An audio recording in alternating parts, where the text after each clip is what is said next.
Good afternoon, friends. It's Heather at Bush Poppy Farm. Hope you're doing well. Long time no see.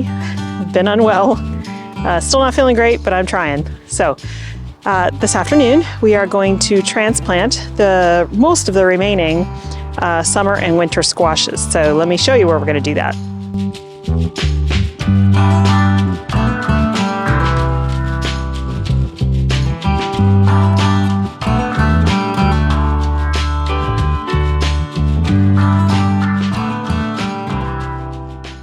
First, before we get started on that, I want to show you something that I'm very excited about. Look at these peonies. So I planted these 3 years ago and tried really hard not to harvest anything from them. They are finally, this is the year. I can harvest flowers from them. They're looking beautiful and strong, and I'm just so happy, especially since I don't have a whole lot else to harvest right now. Now these are still at least a week, maybe 2 weeks away, but they're just gorgeous. And I'm really, really happy that they've done so well here. This was my goal and my hope. It was a long shot because in Zone 9B, it's kind of hard to grow peonies. But this spot in this garden gets pretty cold over the winter, has enough chill hours, obviously, for them to thrive. And so I'm so excited. I'm so happy. Okay, so I've been doing lots and lots of nightly trap setting, and I haven't really caught that many rats.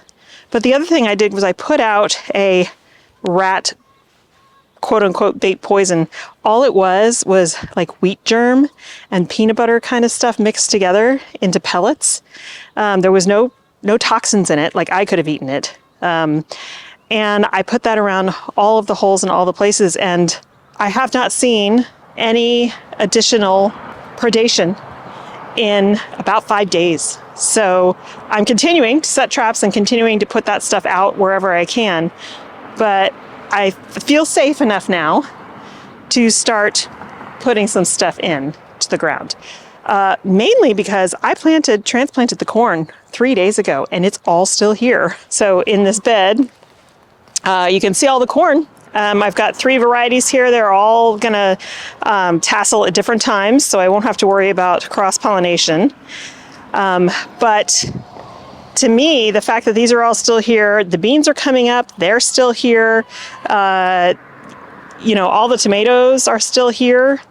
The squashes that are not covered anymore are still here. Now, I did cover this bed up here with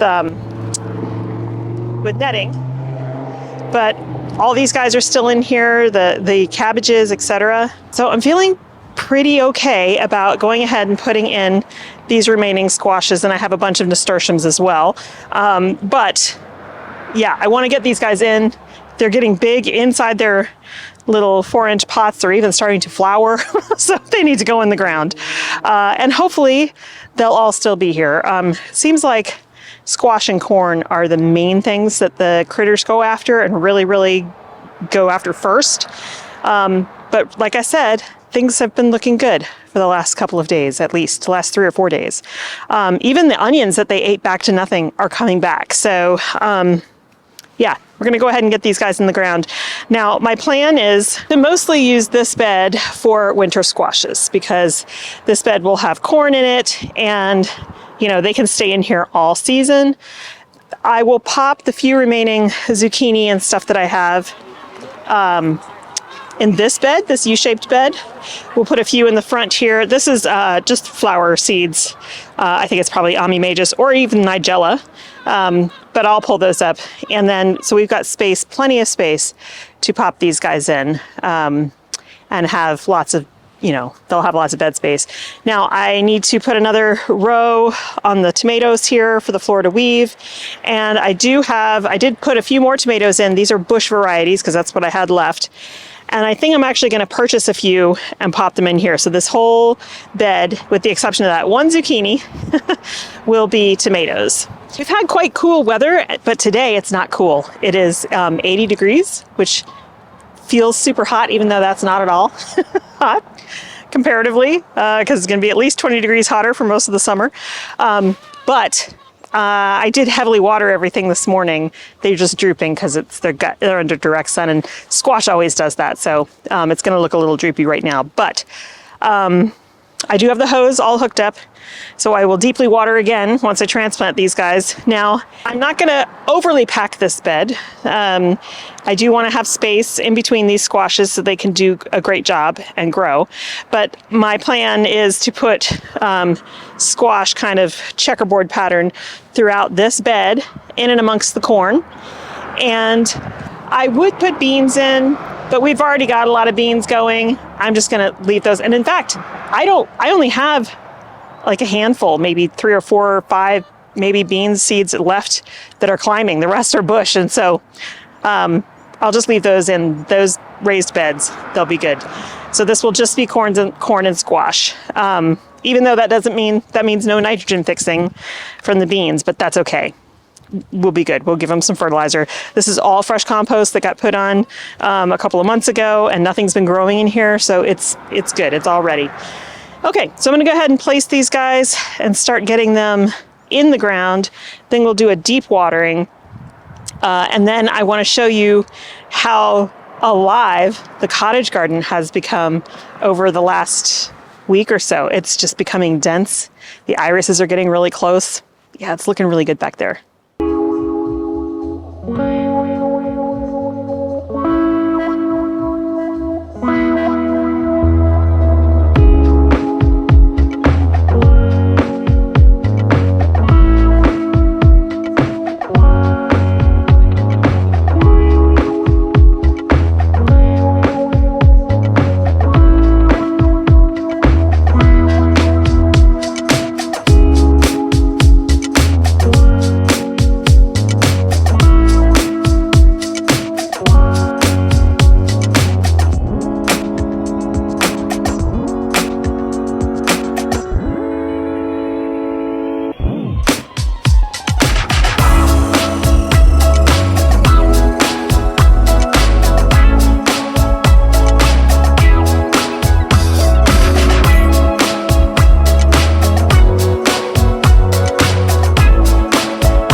Okay, so all the squashes are in.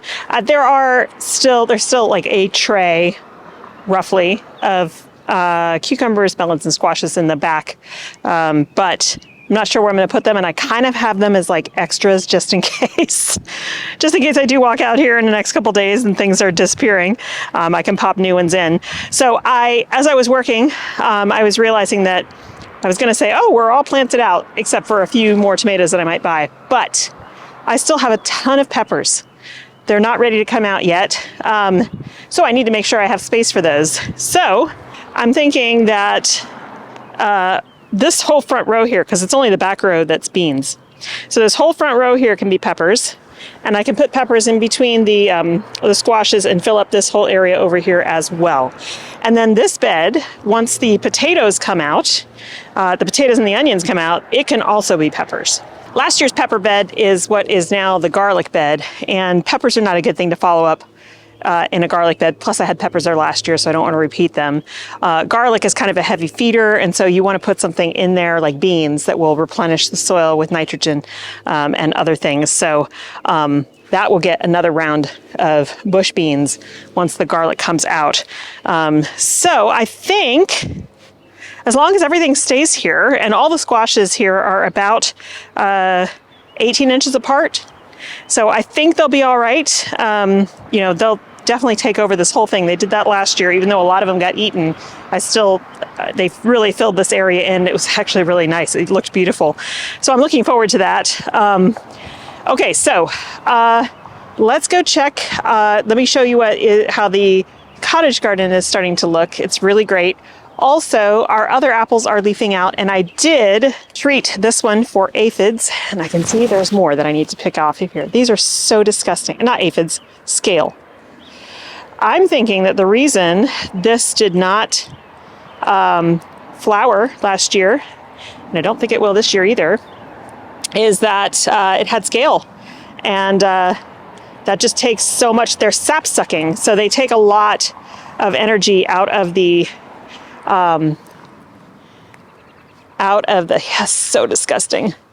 They take a lot of energy out of the branches here, and I did treat it with an insecticidal soap, which did work. And I came in, you know, I sprayed the whole thing down, and then came in later that evening and scraped all the ones that it got off. Now, the hard part about scale is it is an insect that has, you know, forms a shell over it, a scale over it. So even though they're soft-bodied underneath there, they are hard-bodied on the top.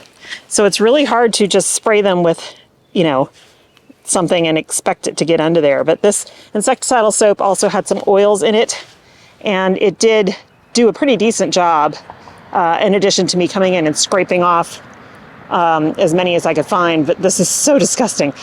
Sorry, the battery overheated. I mean, the camera overheated, so I let it cool down and replace the battery. So I finished with my gloves because it's so disgusting to scrape off all of those scale insects. I think that is the reason last year, and maybe this year too, that it didn't flower or fruit, because they're congregated along those fruiting spurs, and they're sap sucking, so they like attach themselves to those spurs and they just suck out all the life of them. So even though they may put on some leaves, I think it's just a little too much to ask the plant to put flowers and fruit out when they're being attacked like that. So once you have scale on fruit trees, it's very hard to get rid of them because they live in the soil. And so even though I used dormant oil over the winter, you have to time that just right, and it's possible. I mean, you have to make sure you apply it so that it has at least 24 hours to dry before it rains, you know, that kind of stuff. And I applied it again when I saw them initially, before it had budded out, before it leafed out, and scraped off as much as I could. And then you just have to hope and keep after it. So I don't have high hopes that tree, the two of them, they're right next to each other, are going to put on fruit this year. And they actually have never put on fruit for me, and now they're going on 5 years old. So I don't know that I'm going to keep them. It gets to that point where in a small garden, when you don't have a lot of space, if you have something that you're tending to that's just never productive for you after many, many years, it makes more sense to replace them. I do have a couple other apple trees that are producing fruit. And so I think I might, you know, we'll see. I'll give it a little bit more time, but if it doesn't flower this year, I think I'm going to go ahead and pull them out. Actually, it will be, oh no, they'll have been in there for 6 years. And 6 years for a new fruit tree planted, it should have produced fruit by now. So I can always put something different, fruit bearing there, and it might not be apples, I think, because the thing is the nice thing about most insect infestations is they are species specific to what they are attacking. So those those scale are apple, and sometimes pear. Sometimes they'll cross over to pear, but I've only noticed it on those two trees. Now, again, they are living in the soil at the base, and so if I put another apple there, it's just going to get infested, that new apple. So probably what I'll do is I'll put something completely different there, a different type of fruit, a fruit that works better at zone 9B. Even though those apples were rated for that, they still have a tough time with not enough chill hours. So maybe it'll be another plum, something like that, because we do love plums. So I think that's probably going to be my plan. If they do flower and fruit, then they have a stay of reprieve, and I'll just have to be super diligent about multiple treatments of dormant oil over the winter. So we'll see. They're just now leafing out, so I'll give them a little bit more time, but I don't see any flowers yet, and they may not get any flowers. Okay, let's go look at a couple things. It's not really going to be a garden tour, but I feel like we've had some warm days and some cooler days, but on these warm days, things kind of leap forward. So I'll give you a look at a few things that we have put out and how they're doing. Okay, to start with, these tulips are done. I don't yet have a plan for this pot, but definitely be putting something in there. As you can see, it is now 2 o'clock. And it is mostly in the shade here. So this pot doesn't get a huge amount of sun. In the summer, in high summer, it will get more. But, you know, for right now, I can put something mixed in there and it'll work just fine. The begonias are putting on some growth. They're even, you know, more leaves than they had before. I'm super excited. I cannot wait until those really start popping and start putting on blooms. This spring container that we planted up is still looking beautiful. I did deadhead the Bidens in the middle there. Pretty soon I'm going to have to start pulling things out of there and putting them in the landscape, and we'll replant this with something else. But the rose, I am super excited. It's got so many blooms on it. They're not open yet, but I'm very excited. So many buds. This guy is starting to peter out, still producing flowers, but I think at some point in the next couple of weeks, I will turn this into a summer container. Don't know what I'm going to put in it yet, but that's the fun thing about having options. Okay, so this is all I've got left for cucumbers, squash, and stuff. These guys, this is Seminole squash. This is a native Florida squash, which did really well for us here last year. But these leaves are looking a little weird. They look like powdery mildew, but they're not. It's not even, so I don't know. I mean, this just looks like burn, but I didn't really want to put them out yet because I don't think they look super healthy. The rest of these guys, though, are looking good. Now, this is grasses and zinnias that need to go out to the farm tomorrow to get transplanted. Definitely are ready to come out of their tray. And then I still have, there's some calendula right here, and then I still have nasturtiums for the garden. But otherwise, we are pretty much planted out on that scope, except for the peppers. And then I still have other stuff for the farm in the greenhouse, but that's looking good. So the collection of patio vegetables here. This is quick snack cucumbers and some bush variety tomatoes. Looking a little wilty just because it's hot, but they're doing great. And then we're getting lots of buds for flowers on our Meyer lemon here, and on that one as well, and also on this lime. So this is going to smell amazing very soon. Okay, coming into the cottage garden area, things are growing, and I did pop some squashes in here as well because they can ramble wherever they want, and they'll be a little bit shaded by some of the other plants around them, which is great. But things are looking good. I mean, the ground, even though this gets water every day, you can see that the ground is already starting to look a little parched, even though if you put your finger in there, it's moist down below. But all of the lavenders are starting to come back. I really need to pull out this Dusty Miller. It's done. But you can see the irises are getting blooms, or buds on them. Super excited. Again, I put some squashes in here. Calendula is blooming for us. The yarrow is getting big. The foxglove in the back is getting ready. I love those when they get nice and big and tall. But even all the small stuff that I put in is starting to really wake up and put on some growth. Our salvia is coming back. Again, the iris is even just the foliage looking gorgeous. And the beard tongue, which I've never grown before, I've got one there and one down there, looking really good. I have filled in the holes that the rats made, the tunnels that the rats made, because they seem to have been dealt with back here. And so All this is now solid ground again. We've got lupines coming up. Again, more calendula, some squashes in here. This giant stand of Dusty Miller that's actually going to get harvested this week for bouquets. And again, the irises, oh, I can't wait because I planted a whole bunch of new irises. Okay, I apologize. I'm switching to my phone because the camera keeps overheating like every 3 minutes. It's super annoying. But again, the irises, I can't remember. I have a whole variety in here and I am super excited to see them come up and actually bloom. It'll be really cool. So we've got some California poppies still blooming. There's that other rose Romantica ball gown right there with a salvia behind it and more foxglove. Some campanula here, which is funny because it usually has a nice stronger stem and definitely not strong stems there. But this is catnip nepeta. And we've got more irises. Now these irises do have some rust on them, but I'm not too concerned. That particular rust, again, is going to be species specific and it's not like it's going to spread through this bed. Big giant patch of salvia back there. All of these Dusty Miller are going to get cut shorter so I can harvest them for stems tomorrow. We've got some chrysanthemums that I transplanted from a pot earlier. They have taken very well.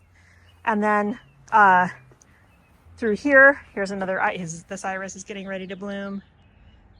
I think it's obviously it's a blue one. It's going to be gorgeous. But everything in here really filling in. Here's the lupins. We've got some calendula in here and hollyhocks, which this year will send up a stalk for me, a couple stalks. They are biennials. And so this is the second year for this one. And it self-sowed itself. So I have a few back there, which I'm stoked about as well. This is the Black Watchman variety. And then just all the salvia is starting to put on their growth. We've got some more foxglove. It's just looking so nice and full. And I just can't wait to see it in its full glory. And that will be happening over the next couple of weeks. And then usually, this is one of the things I'd like to change. Usually by the end of June, when we're really getting into the heat, the color starts to fade and things start to look more baked in here. So my goal is to, as the daffodils fade, pull out all that foliage and then start making some space for some later blooming flowers in here. I do have plans to put some Rudbeckia in here, which is a later blooming flower. And these pots around the greenhouse, I'm so pleased with them. They're kind of just wild and loosey-goosey, and I love that. And that nasturtium, that self-sowed in there, and I love how it's trying to climb up the back wall there. And then we've got these albuteron that I cut back all the way, and they are coming back, and I'm so excited about that. The same over here. Except this one's not coming back yet. We'll see if it does at all, but it's still looking really pretty here. Also, the heuchera are in bloom. We've got some really pretty ones in here, and actually I'd love to add to this area. I'd love to make a little cutout here, put a bit of an edging, and add a bunch more shade plants in here because it's so peaceful and pretty. And then our Loropetalum is finishing up its bloom period, and the Japonica back there looking gorgeous. So all the ferns are starting to fill in. So it's just looking really lush back here. Look at these new fern fronds, just gorgeous. So there's still a little bit of stuff left in the greenhouse. I mean, actually it's a lot of stuff, but it's not too bad. So we've got all the dahlias, the cuttings, as well as the actual tubers. These need to go out very soon. We are still going down to 40 degrees at night, so it's just a little too soon to put them out, but in the next 2 weeks they're going to go into the ground. Now I could take more cuttings, but I think I'm going to leave these guys and just let them do their thing because, but I will pinch them. So like this, I'll show you. If you want your dahlias to branch and give you lots and lots of stems, then you're going to want to pinch them. Now this could become a cutting, which maybe I'll just do that. you're going to want to pinch them down the stem where it branches so that you'll get, now there's going to be extra stems here form off of this initial one, and you'll get additional flowers that you wouldn't normally have. So pinching for plants that are cut and come again is really important, because that's the way you get more than just one stem on these plants. You want to encourage it to branch. Yeah, so I'll do another one of this, and we have a lot of fluffles. I might be able to pop that in one of the, I have a container for fluffles cutting, so I'll just cut that and stick that one down in there, and then that one will be pinched. But yeah, I'll have to come along here, keep an eye on this, because it's still going to be another couple of weeks before we can put them out, but that encourages branching, so you want to make sure you do that. Okay, and then I've moved the succulents down here, so I have a good idea of what I have still, as well as being a good reminder to water them. It's pretty easy to forget that, even though you water everything in here every day, not the succulents. And you can see they're getting a little dry, so I definitely want to give them a little bit of water. So there's these guys, and then this is some projects here. I've got to pot these up. I need to pull this one out and redo this container. There's just some stuff there. Then over here, we've got the Midnight Mix and the Shade Garden Mix. This is just direct sown into this container, and it's looking amazing. I'm literally just going to pull out chunks of this matrix and put them in shade garden areas. Then here we've got tons of Genovese basil and Tulsi basil. And then we've got some Rudbeckia Maya in the background. So these all still need homes. And then this is all Celosia, not ready for the farm yet, because again, it's still getting a little too cold, but I will come in here. See, like this tried to bloom. Don't want them to do that when they're super short like this. So I'll come in and I'll basically give them all a haircut. That will encourage branching, but it'll also keep them under control. Then up here, we've got okra, which I haven't put out yet because it really does need warmer temperatures. We've got some peppers in the back, and then some Baptisia that's just really struggling. I have not yet had luck with Baptisia. I could get it to germinate, no problem, but after a little while, it just dies in the pot. And so I'm sure it's me doing something wrong.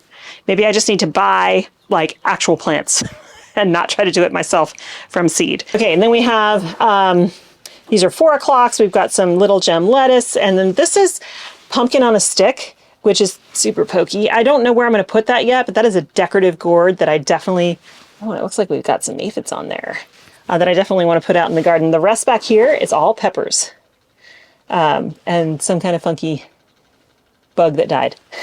But these are all peppers. And then this is another succession of flowers for the farm, not ready yet. This is zinnias. We've got dahlias from seed.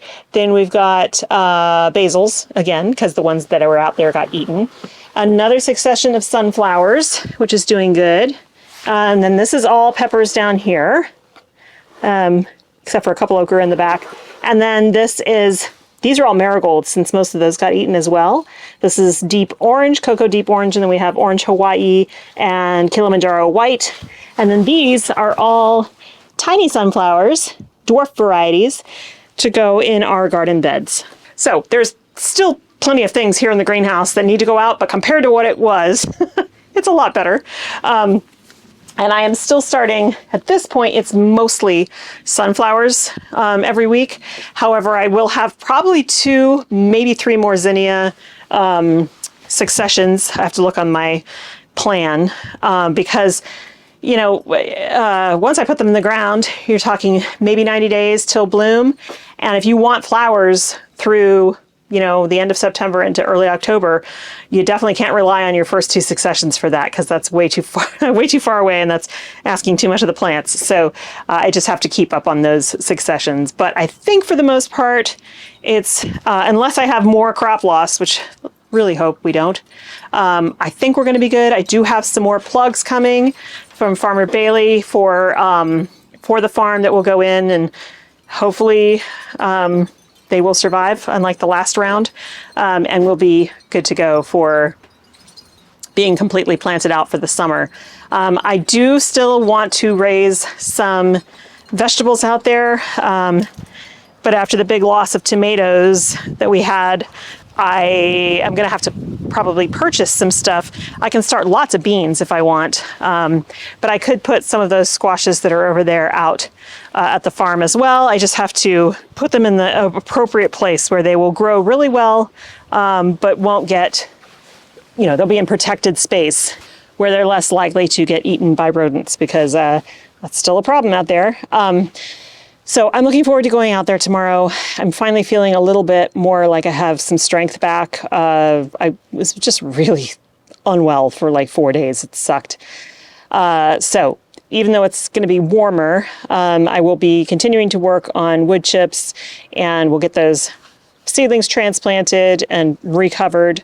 And it's possible that, you know, as long as those sunflowers are still out there, that I might go ahead and start a succession direct sown and cover that bed as well, with more netting, because it's so much easier to direct sow sunflowers. It's just usually they get eaten before they even get past a day or two of germination. So, but if I can keep the bed covered and keep things off of them, then maybe I'll have some better luck. It'll be a lot easier than starting them in trays. So yeah. Okay, so I think that's going to be it for me today, you guys. I know it was a shorter video, but I'm still running on about 60%. Stupid camera overheated again. Sorry. Okay, so I'm going to wrap this up. Thank you guys for hanging out with me today. Hopefully you'll come back tomorrow. We can go out to the farm and get some more stuff done. I really appreciate you guys joining me. It means a lot. And I hope you have a wonderful time in your garden, and I'll see you on the next one. Bye.